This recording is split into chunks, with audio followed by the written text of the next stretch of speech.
ওগো আল্লাহ, ওগো মালিক, তুমি ছাড়া তো আমাদের আর কেউ নাই, তুমি ছাড়া তো আমার আর কেউ নাই। আল্লাহ গো, তুমি যদি মাফ না করো কে আমাকে মাফ করবে? তুমি যদি মাফ না করো কে আমাকে মাফ করবে? তুমি যদি আমাকে মাফ করো তাহলে তোমার কোনো দিকে কমবে না, তুমি যদি আমাকে মাফ না করো তোমার কোনো দিকে বাড়বে না।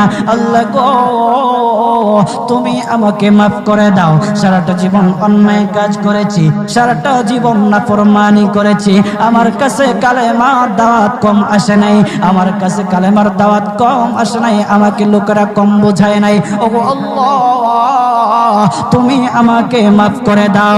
মাফ না করলে কোথায় যাব, কার কাছে যাব?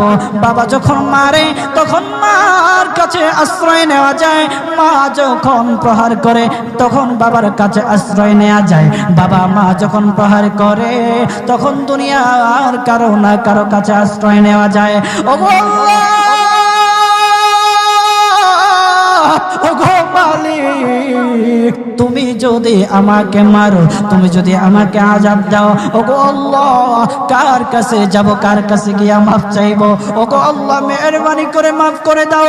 এইরকম কান্না করতেছে, কান্না করতেছে, চোখের পানি তার এমন ভাবে পড়তেছে, দাড়ি ভিজতেছে, দাড়ি ভিজে জমিনের মধ্যে চোখের পানি পড়তেছে, কান্না করতেছে। বান্দাটা কান্না করতে করতে করতে করতে আমার আল্লাহর কাছে এমন গ্রহণযোগ্যতা।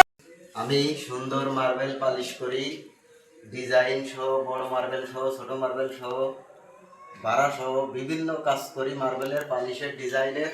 যদি আমার দিয়ে কেউ করাতে চান তাহলে আমার এই নম্বরে যোগাযোগ করবেন, আপনারা সুন্দর সুন্দর ডিজাইন ও ভালো ভালো কাজ পাবেন।